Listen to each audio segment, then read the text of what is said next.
en la práctica, no es que nosotros vamos a liquidar únicamente ganancias de primera o únicamente ganancias de segunda o vamos a tener únicamente ganancias de cuarta.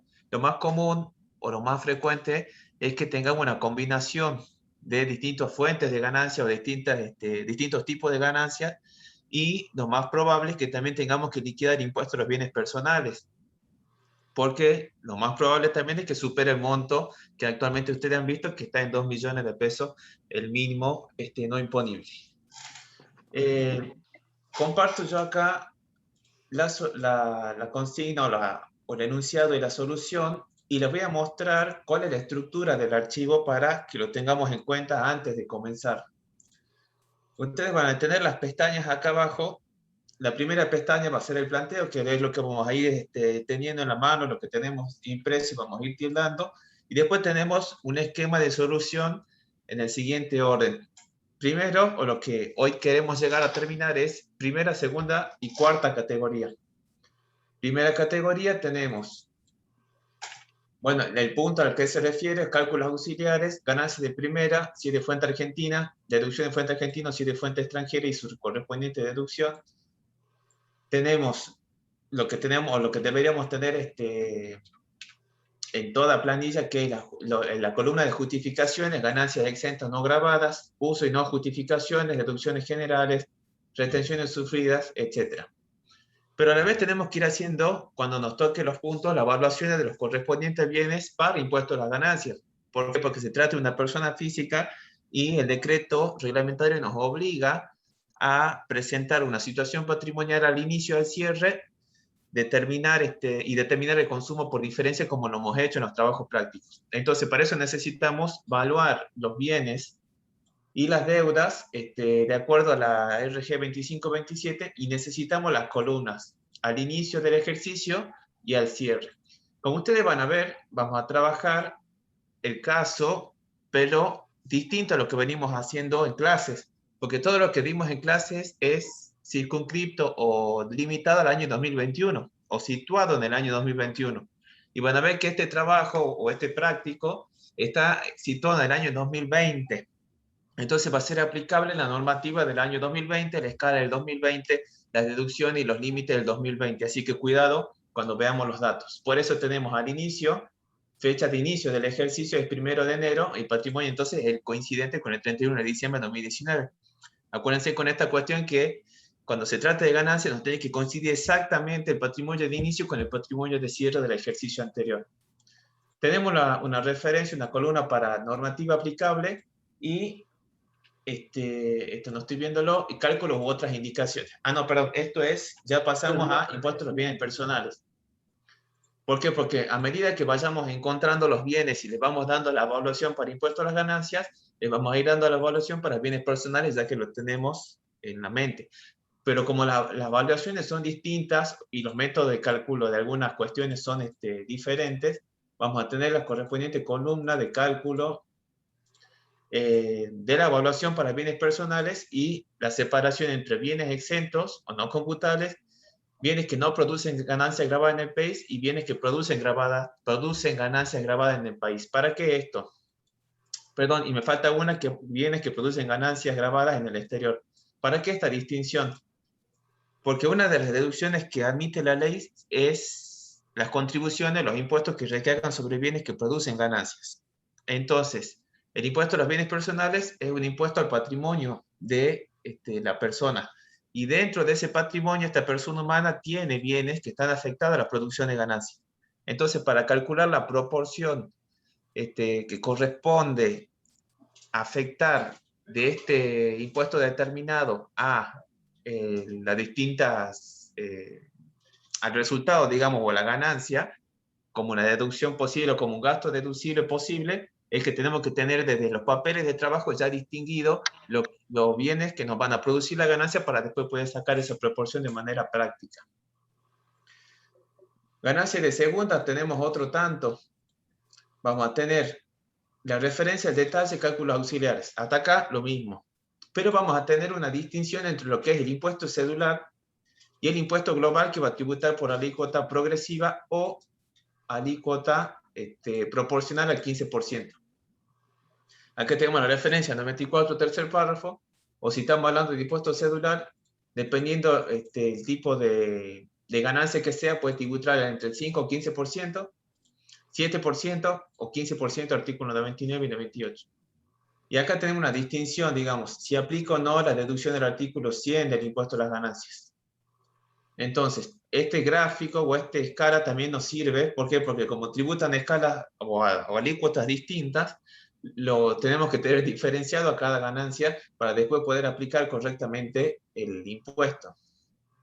O liquidar correctamente el impuesto sería la expresión más correcta. Tenemos así como en primera, justificaciones, ganancia exenta, deducción, etcétera, el patrimonio al inicio y patrimonio al cierre, en este caso que tengan que ver con ganancia de segunda, y las correspondientes columnas con la misma desagregación para bienes personales. Otro tanto para ganancia de cuarta. Solamente que acá vamos a separar entre ganancia de 82A, B y C. ¿Por qué? Porque estas ganancias nosotros sabemos que les es aplicable la deducción especial acrecentada en 3,8 veces, esa del tercer párrafo del artículo 30. Y el 82, F y G, que le puede ser aplicable del tercer párrafo, del inciso C, del inciso C, no, del apartado C, del inciso C del artículo 30, pero incrementada en una sola vez, que es en realidad por lo más común, digamos, lo típico de acá, es la percepción de honorarios o el desempeño de cargos directivos en sociedades. Así como tenemos en las otras planillas, tenemos justificación, ganancias no exentas, gusto, etc. El patrimonio para ganancias o para impuesto a las ganancias 31 de diciembre de 2020 y al inicio del ejercicio, la referencia normativa aplicable y otro tanto para bienes personales si es que hay bienes afectados a la actividad. Para tercera, vamos a ver que se trata o que esta persona física tiene una empresa unipersonal. Y entonces vamos a tener que armar ese estado de resultado, entre comillas, o determinar el resultado de la empresa unipersonal partiendo de los ingresos, restándole los gastos, etcétera, restándole el costo, en fin. Todo esto, en realidad, que esto lo vamos a ver el jueves. Vamos a tener los mismos desagregación, ingresos y egresos de tercera, justificación, usos, patrimonio de la empresa unipersonal y patrimonio final personal. En realidad, acá nosotros vamos a ver que para bienes personales vamos a tener bienes relacionados con la empresa y vamos a totalizar los bienes relacionados con la empresa y este valor lo vamos a consignar como si fuese un solo bien. Dentro de la declaración jurada de la persona humana, uno de los bienes va a ser el patrimonio de la empresa unipersonal. Esto igualmente lo vamos con detalle el miércoles. El jueves, perdón. Jueves. Después tienen acá un cuadro, digamos, con el resumen, digamos, o el traslado de las cifras de lo que son los movimientos patrimoniales o los totales patrimoniales. Si me fijo acá, a ver, un poquito acá, dice datos provenientes de primera categoría, patrimonio personal al 2020 y patrimonio personal al 2019. Este no es otra cosa que el traslado del número que hemos sacado en la planilla correspondiente. ¿Para qué? Para tener todo condensado y poder sacar el patrimonio final, total de bienes y deudas personal de la persona humana al inicio del ejercicio y al cierre del ejercicio. Para bienes personales también vamos trasladando de cada categoría, vamos a ir trasladando los correspondientes números, los correspondientes saldos del desagregado que tenemos, desde bienes exentos hasta bienes que producen ganancias grabadas en el exterior. Tenemos los totales y con eso vamos a ver cómo aplicamos la alícuota o la tabla de impuestos sobre los bienes personales para el 2020. Tenemos otra pestaña dentro del Excel que es la liquidación de bienes personales del año 2020 y acá está justamente la tabla que tenemos para ubicarnos, que eso lo vemos también cuando cerremos el ejercicio el jueves que viene. Y finalmente, la determinación del impuesto a las ganancias con los traslados de los ingresos, deducciones de cada categoría, 21-34, fíjense del orden por el tema de los quebrantos. Dentro de cuarta, la desagregación del 80, la ganancia proveniente del 82, inciso A, B y C. y las otras ganancias, y esto por el tema de la deducción especial. Deducciones, según planillas, todo esto son traslados de números. Si ustedes ven, estamos trasladando lo que están en otras planillas o en otras hojas del mismo archivo.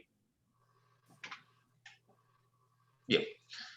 ¿Para qué? Para llegar a determinar la ganancia neta sujeta a impuesto, que se aplica a la alícuota progresiva, y también tenemos, digamos que determinar o liquidar el impuesto y determinar el saldo a ingresar. Tenemos que tener en cuenta los anticipos, otros pagos a cuenta como impuestos a los débitos y créditos, y finalmente armar el cuadro de justificación patrimonial, que es el que se presenta, o que decíamos al comienzo de la explicación. Digamos, yo necesito ir viendo la evaluación de los bienes de acuerdo a la 25-27, porque como es una persona humana, se exige el cuadro de justificación de variaciones. Tenemos un cuadrito de retenciones y el consumo, que es el valor que queremos llegar. Para llegar a esto tenemos que pasar por todo lo otro. No es tan fácil. Bueno, hay que transitar. Hay que transitar todo un camino, saca ¿no? este número nomás. Bien, si quieren... No, larguemos con el planteo por tema tiempo. Está muy bien la explicación que hace el contador Carrizo, y a medida que vayamos desandando esto, vamos a poder, se va a ir comprendiendo cuál es la mecánica de trabajo. Son muchas planillas, como vieron, para determinar la renta atribuible a la primera categoría, a la segunda categoría, a la cuarta categoría, el cuadro de justificación de variaciones patrimoniales, que, como explicó Fernando, es una exigencia que emana del artículo 3 del decreto reglamentario, y van a poder fundamentalmente comparar las dos filosofías de la RG 2527 para personas humanas, que la evaluación tiene al origen o al costo, con respecto a bienes personales, que saca una foto al 31 de diciembre del ejercicio que se liquida, y por ende, en ese caso, la evaluación es antagónica y tiende al cierre, o sea, una foto al 31 del 12, porque bienes personales es un impuesto periódico, pero de hecho imponible instantáneo. Opera como una fotografía o radiografía el 31 del 12 del año que se liquida. Acá vamos a hacer, Fernando, directamente la primera parte. Presentamos el objetivo, que es liquidar el impuesto a la ganancia de personas humanas y bienes personales, tanto la parte global como la parte cedular, y vamos viendo de qué se trata. El contribuyente es una persona humana, Roberto Sancho es residente en el país, se aplica entonces la teoría de la renta mundial. Por las ganancias que obtiene tanto en el país como en el exterior tendrá que tributar. Es del régimen general, por ende también es responsable inscripto en IVA, y tiene ingresos o por las actividades, obtiene por el ejercicio de sus actividades renta de inmuebles, que va a ser primera categoría, que vamos a pasar a ver enseguida. Colocaciones financieras en el país y en el exterior, segunda categoría. Rentas de trabajo personal, cuarta categoría. Y la participación en la empresa unipersonal, de la cual es titular y a su vez es accionista de una sociedad anónima en el país. Este es un contribuyente multifacético que tiene de todo, patrimonialmente hablando, y hace de todo también. Pareciera un caso aislado o de laboratorio, pero me ha tocado, en la poca experiencia profesional que tengo, me ha tocado conocer gente así, exitosa, tanto en el lado empresario como en el ámbito profesional, y que mixtura las actividades y a su vez de patrimonios que le producen rentas, ya sea en inmuebles, por ejemplo, o en colocaciones financieras. Ustedes saben que para la primera, segunda y cuarta categoría aplica la teoría de la fuente, para la tercera aplica la teoría del incremento patrimonial o la teoría del balance, y los criterios de imputación van a ser para la primera y la tercera el devengado, segunda y cuarta percibido. Ya vamos a ir viéndolo. Veamos la composición del grupo familiar. Tiene una conviviente o un conviviente, no sé, el género no importa, desde enero del 2019, el año anterior, y contrajo matrimonio en el presente ejercicio. O sea que era conviviente y en el presente ejercicio se casó nuestro contribuyente.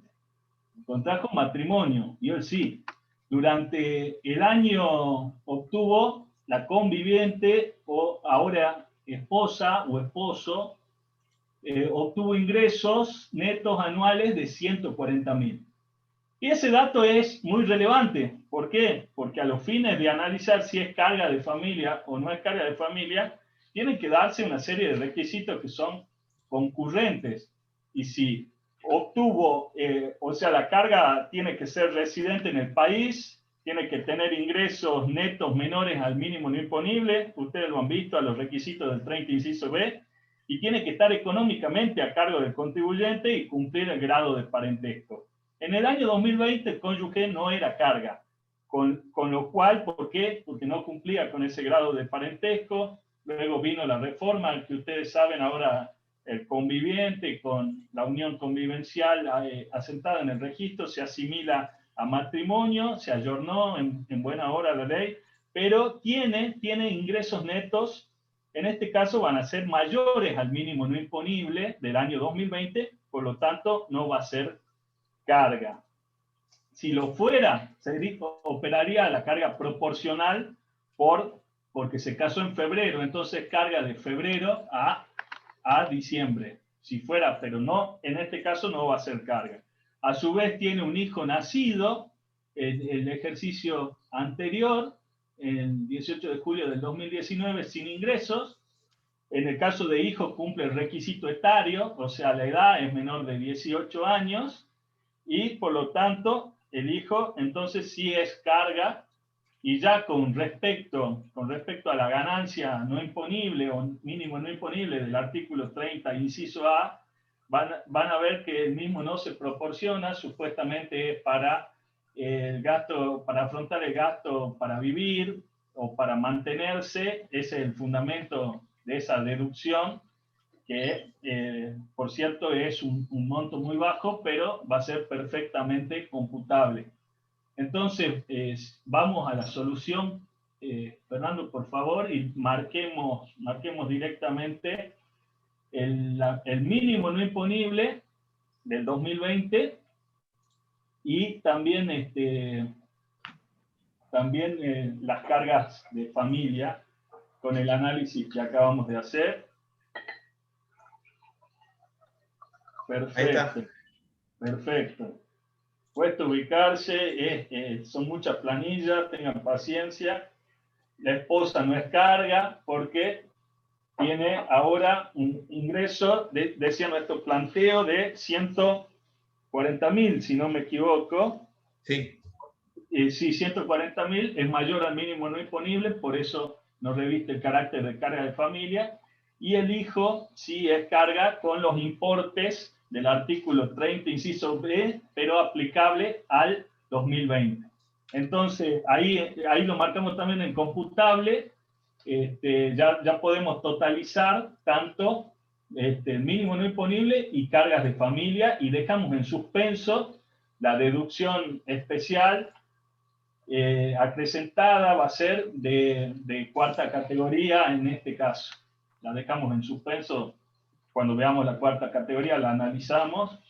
Y ahora Gerardo les va a presentar la primera categoría. Bien, gracias Joaquín. Vamos a leer.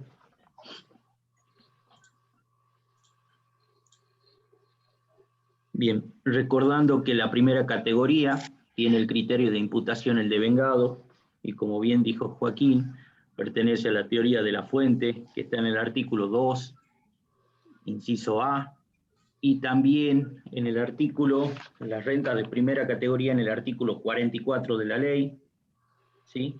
Vamos a pasar siguiendo con el orden. Se pide para el periodo fiscal 2020 determinar para la persona humana impuesto a las ganancias y lo impuesto a los bienes personales.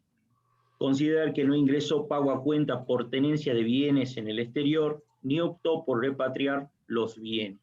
¿Bien? Entonces, las operaciones para el periodo fiscal 2020 son las siguientes.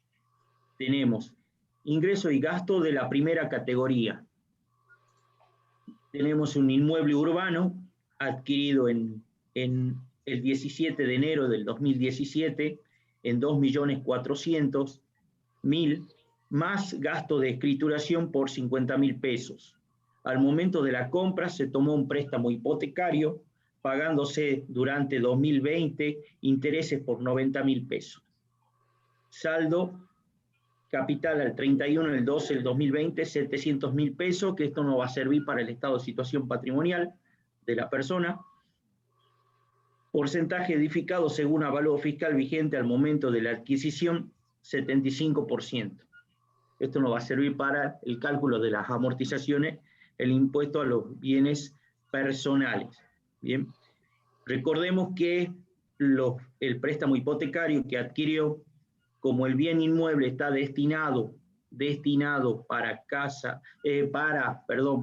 para alquilarlo, no está destinado para casa habitación, no puede deducir, ¿sí?, en el impuesto a los bienes personales no puede deducirlo el préstamo hipotecario, por eso ese dato, ¿sí?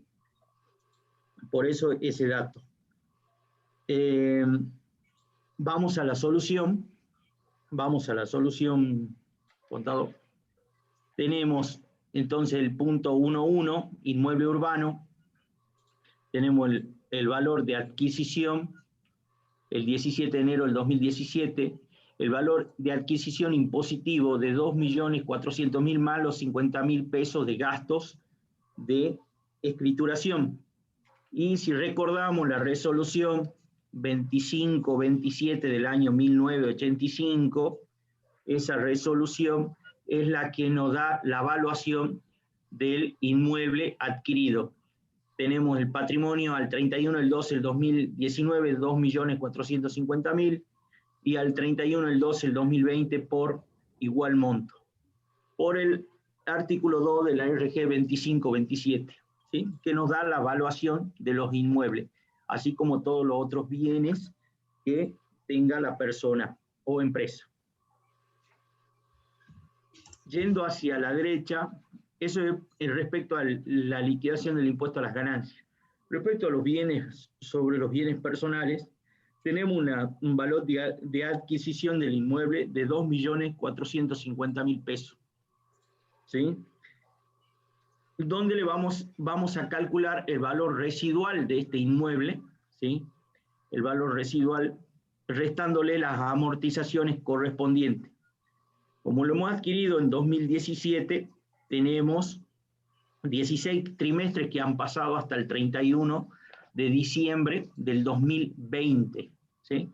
Entonces, el cálculo de la amortización son los 2.450.000 por el 75% que corresponde a edificación, sobre los 200 trimestres, que es la vida útil que tiene este inmueble.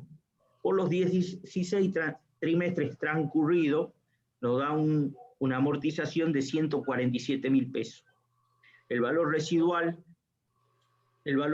obtenido según el artículo 22, inciso A de la Ley de Impuesto a los Bienes Personales, ¿sí?, recordemos que estamos liquidando impuestos a los bienes personales, son 2.303.000 pesos, versus el valor fiscal al 31 del 12 del 2017.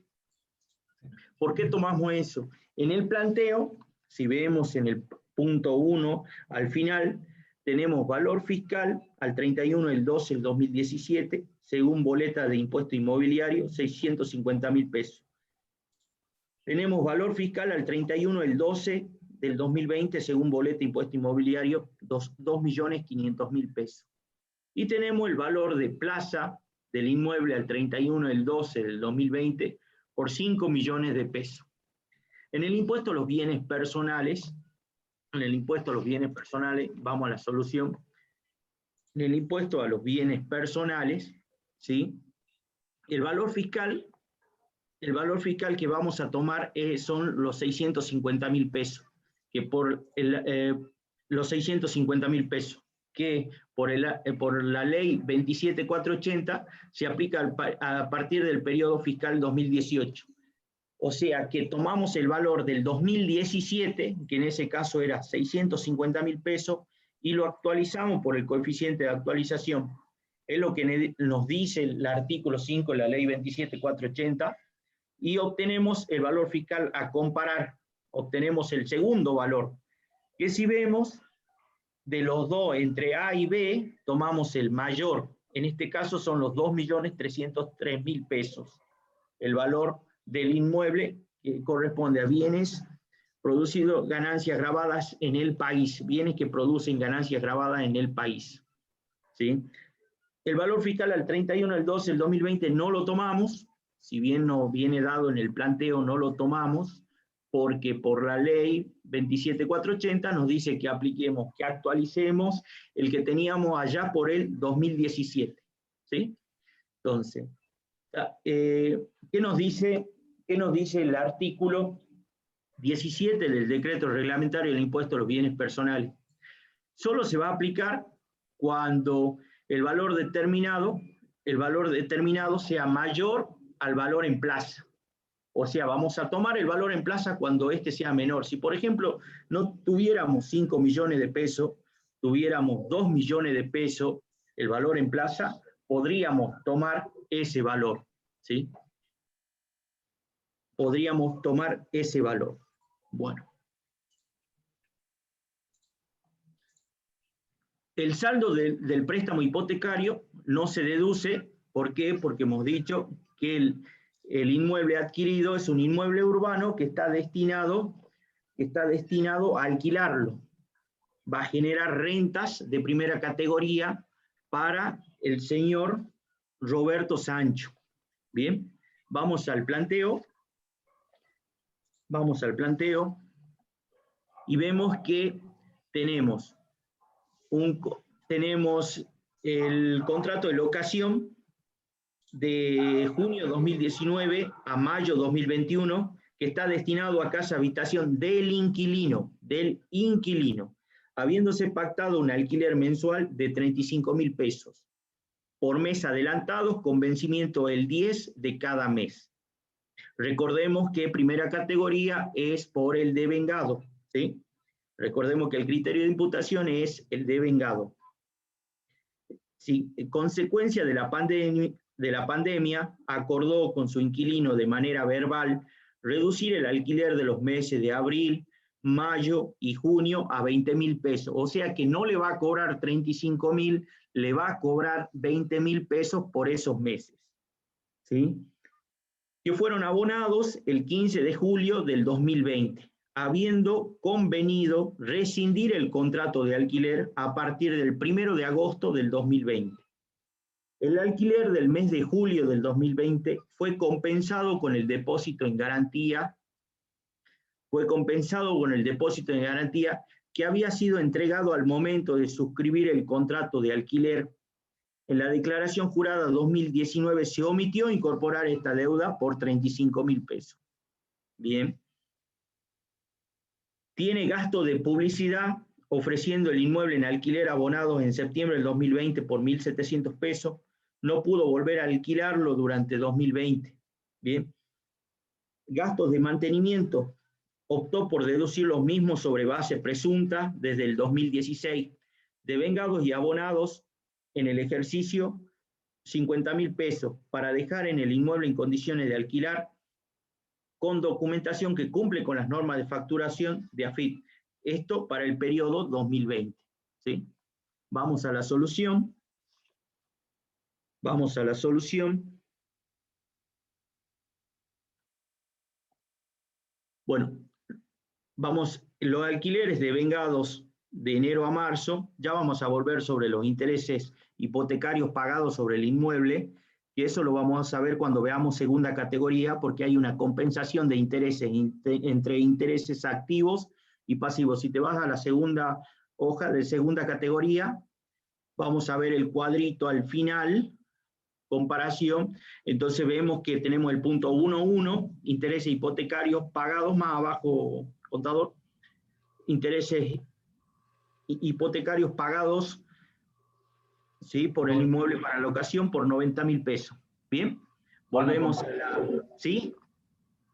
Sí, van a compensación, está perfecto. Perfecto. Volvemos a primera categoría, volvemos a la hoja de primera categoría y vemos que los alquileres de vengado, las rentas que obtuvo el señor Roberto Sancho por el alquiler, por los meses de enero a marzo son de 35.000 por 3 meses, enero, febrero y marzo, ¿sí? Son 105.000 pesos que va en la columna de ingresos grabados de fuente argentina, ¿sí? Son ganancias de primera categoría. Y luego tenemos alquileres por pandemia, ¿sí? De abril a junio, tenemos 3 meses, abril, mayo y junio, que esos 3 meses acordaron el inquilino con el dueño una reducción de 15.000 pesos, o sea, 20.000 pesos cada uno, son los 60.000 pesos, ¿sí? 60.000 pesos que son ingresos grabados de fuente argentina, bien. Y el alquiler de julio, que fue compensado con mes de garantía, que es una deuda omitida en la declaración jurada del 2019, no justificable, y que va como no justificación, son 35.000 pesos que lo adquirió en el 2019, ¿sí? Que lo ponemos como no justificado. Bien. Bien. Siguiendo con los impuestos y tasas, tenemos que los impuestos y tasas que graban el inmueble devengado en el ejercicio son 1.500 pesos mensuales. Recordemos que están a cargo del inquilino, ¿sí? Abonados de manera anual en febrero del 2020. En el mes de enero del 2020, el inquilino abonó los impuestos y tasas de los meses de noviembre y diciembre, del 2019 por 2.000 pesos, adeudado al 31 del 12 del 2019. Recordemos que si bien lo hemos pagado en febrero del en enero del 2020, corresponden al ejercicio 2019, esos 2.000 pesos, lo que se abonó de noviembre y diciembre por 2.000 pesos. Por lo tanto, no se hace una registración en el periodo que estamos liquidando, que es el 2020. Aquí vamos a liquidar los 1.500 pesos mensuales, que lo vamos a 1.500 pesos mensuales por 12 meses, son los 18.000 pesos, que son los gastos deducibles de fuente argentina. Pero no lo pagamos nosotros, lo pagó, ¿quién lo pagó en este caso? Lo pagó el inquilino. Al pagarlo el inquilino, son rentas de la primera categoría. Entonces hacemos los 1.500 pesos por 12 meses, ¿sí? Son los 18.000 pesos de ingresos grabados de fuente argentina. Si vamos más a la derecha, podemos ver que los saldos, tenemos saldo al 31 del 12 del 2019, recordemos, ahí me salteé, son 920.000 pesos que teníamos al 31 del 12, que debíamos del préstamo hipotecario, ¿sí? Bien. Bien, y al 31 del 12 del 2020, dice el planteo que quedó un saldo al 31 del 12 de 700.000 pesos, que es lo que está marcando ahí el contador Carrizo. Más abajo vemos que los impuestos y tasas de inmuebles devengados tenemos menos 2.000 pesos, ¿sí? Que son los gastos pagados, tenemos el pasivo. Y a la vez tenemos un activo por 2.000 pesos que se va a compensar, ¿sí? Es crédito. Crédito, exactamente. ¿Sí? Tenemos el pasivo con el crédito. Perfecto. Bueno, siguiendo... Sí, ¿qué pasó ahí?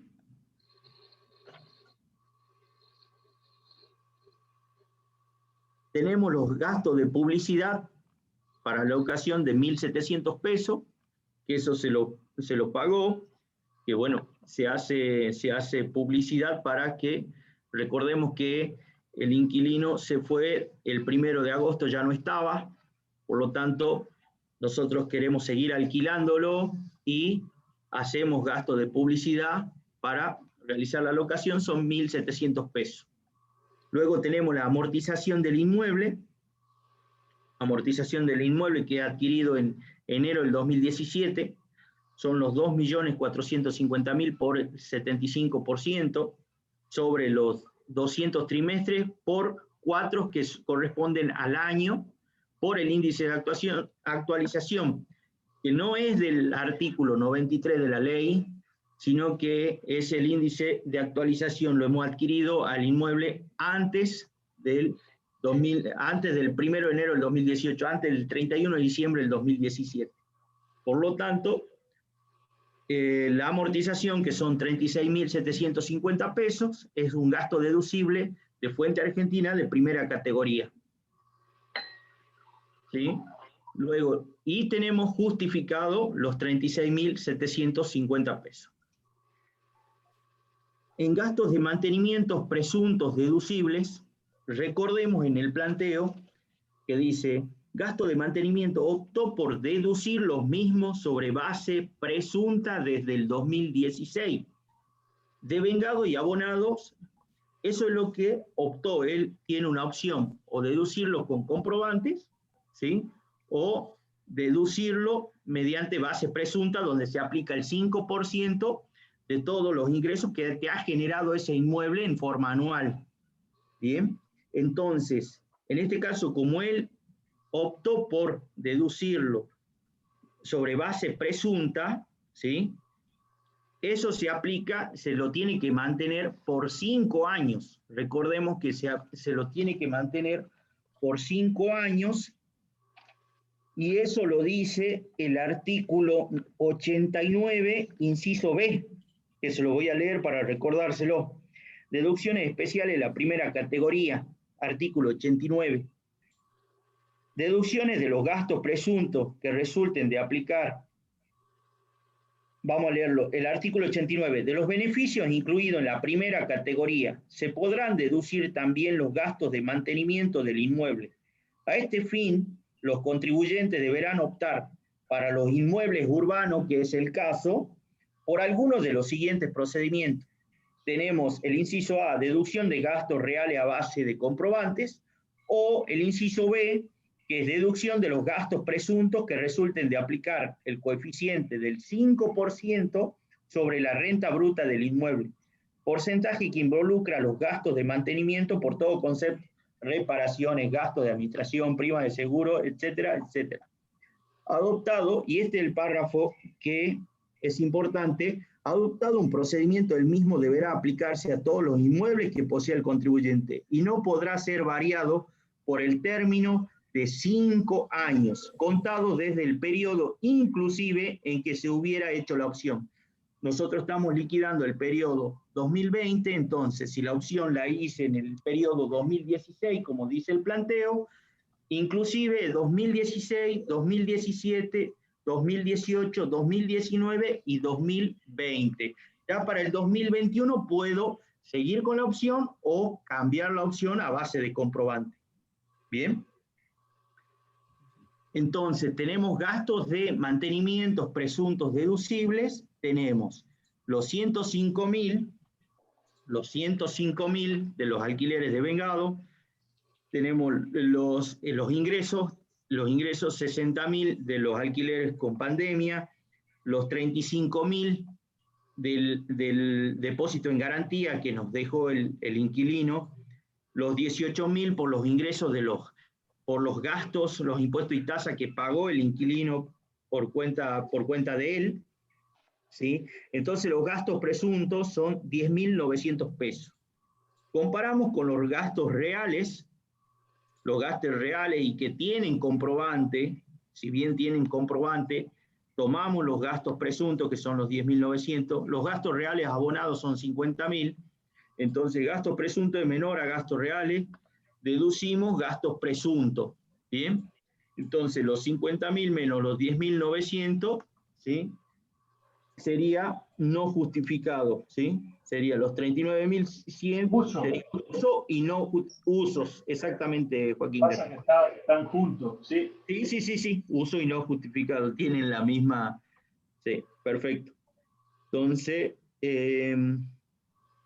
bueno, tenemos, ahí está. Hacemos la suma, sumamos, totalizamos, tenemos ingresos grabados por 218.000, tenemos gastos deducibles de fuente argentina por 67.350, tenemos justificaciones que son las amortizaciones 36.750, tenemos los usos y no justificativos 74.100, tenemos el patrimonio al 31 del 12 del 2020 por 1.750.000, tenemos el patrimonio al 31 del 12 del 2019 por 1.530.000, y si vamos más a la derecha, en el impuesto sobre los bienes personales tenemos el totalizado, tenemos el único inmueble por 2.303.000. Todos estos datos se lo vuelca a la otra planilla de liquidación para tenerlos. Tenemos el tema de más arriba. A ver. Ahí está. Tenemos la determinación y liquidación del impuesto y tenemos los 218.000 de ingreso, tenemos las deducciones y tenemos el resultado neto de primera categoría y vamos completando ya el cuadro de determinación y liquidación de impuestos. Para recordarles, más arriba, ya que están las deducciones personales, para recordarles cómo estamos liquidando, más arriba, ahí, más arriba, ahí está. Como estamos liquidando el periodo 2020, los 123.861 ya vienen dados, ¿no? Porque nosotros hemos estado trabajando las clases con 167.000, que es para el periodo 2021. El mínimo no imponible ya viene dado, los 123.861. Eso es para recordarlo, ¿sí? Que eso ya viene dado, ese monto, se lo da por ley. Bien. Bien, Gerardo, yo les propongo que mostremos el traslado de las justificaciones y las no justificaciones y pasemos Bien, Joaquín. Por tema tiempo. Bien. Son simplemente traslados de números. Acá. Fernando lo está mostrando. Lo está mostrando, son traslados. Todo de primera categoría. Hemos hecho bien desglosado el cuadro de justificación de variaciones patrimoniales. Ahí está los totales de ingresos grabados y gastos deducibles y el resultado neto de la primera. Perfecto. Así tenemos tiempo de cerrar. De bienes personales para Sí.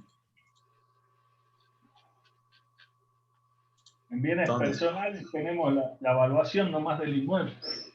Sí, acá estará. Ya me perdí. ¿En qué pestaña está? Está en la patrimonial, acá. arriba. Ahí está. Exacto. Datos provenientes de primera categoría, bienes que producen ganancias, los 2.303.000, que es el inmueble. El valor residual del inmueble, el único afectado a ganancias de primera.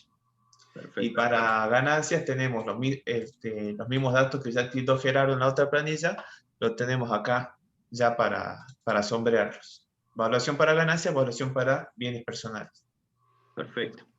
Ahora sí, vamos a segunda si querés, Joaquín. Por favor. Bueno, segunda categoría, quizá, quizá, estoy seguro, es la categoría más compleja, ¿no? A decir verdad, hay que primero ubicar la gravabilidad de esas rentas y primero analizar si están grabadas o no, y en base a eso, si están grabadas o no, si están grabadas bajo la determinación cedular o bajo la liquidación global y personal. En este último caso de la liquidación global y personal, pueden estar sujetas a la alícuota proporcional del 15% o a la escala progresiva. Fernando lo está mostrando y también lo mostró recién. Es bastante compleja esta categoría. Tuvo un cambio normativo que hemos tenido aún después de la 27430, ha sufrido cambios normativos y también suele ser muy difícil a veces conseguir esta información porque el comitente, el cliente, a veces no está demasiado dispuesto a brindar datos respecto a las colocaciones financieras que hace Pero a decir verdad, los asesores financieros, hoy está de moda llamarlos brokers, bueno, los brokers ahora dan una información bastante más detallada, digamos que se han ayornado. Tiene exenciones importantes en el artículo 26, el inciso H y también el inciso U, que ya vamos a ir transitando. En la plataforma les pusimos un artículo que saca todos los años una autora muy buena, Verónica Vallay, que resume muy bien las principales inversiones y sus rentas. Vamos al planteo, por favor. El punto 2.1 lo voy a leer y lo paso a explicar rápidamente. Dice, el 15 de febrero del 2020 recibe en donación un lote de terreno, o sea, un terreno recibe en donación que fue adquirido por el donante.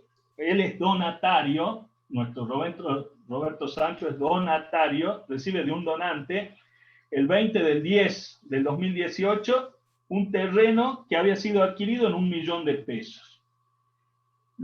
Ese inmueble fue vendido el 25 del 11 del 2020, o sea, lo recibe en febrero del 2020 y lo vende en el mismo ejercicio que se está liquidando, pero en noviembre por la suma de 4 millones de pesos. Ustedes saben que por imperio del artículo 2, apartado 5, el resultado venta de inmuebles y derechos sobre inmuebles tiene que tributar bajo la modalidad cedular. Y tenemos para los índices para construir un coeficiente de acuerdo al IPC, que ya vamos a ir viendo. Tenemos el índice que va desde febrero, a octubre, desde que lo recibe hasta que lo vende, de 1.2164, y tenemos desde que lo había comprado el donante, digamos, o el antecesor, tenemos el de 1.6978. Patrimonialmente, vamos a la solución, por favor. Patrimonialmente, como es recibido y vendido en el mismo ejercicio, no figura, no sale en la foto. Por lo tanto, 0 y 0. Es recibido y vendido en el ejercicio. En el ejercicio anterior no existía, por lo tanto no consta. Entra y sale en el mismo periodo. Ahora, tenemos que ver porque la 27430, en cuanto a la gravabilidad de esta operación, la 27430 había incorporado este apartado 5 que les hablaba recién y hace un corte temporal al 31 de diciembre del 2017. Como es adquirido por nuestro contribuyente a título gratuito, pero es recibido en donación, pero es adquirido durante un ejercicio posterior a este corte del 31 de diciembre del 2017, por ende, cuando se venda, va a estar alcanzado por el impuesto cedular. Esto no es novedad para ustedes. Hay que tener en cuenta, por ser bienes recibidos en donación, hay que tener en cuenta la fecha de adquisición del donante. Ahí Fernando les está mostrando los artículo 4 de la ley y 7 del decreto reglamentario son importantes. El valor, vamos a tomar nosotros el valor impositivo que tenía para el antecesor y lo vamos a actualizar. El valor impositivo que tenía para el antecesor al 10 del 2018, que es cuando lo adquirió, y lo actualizamos hasta febrero del 2020,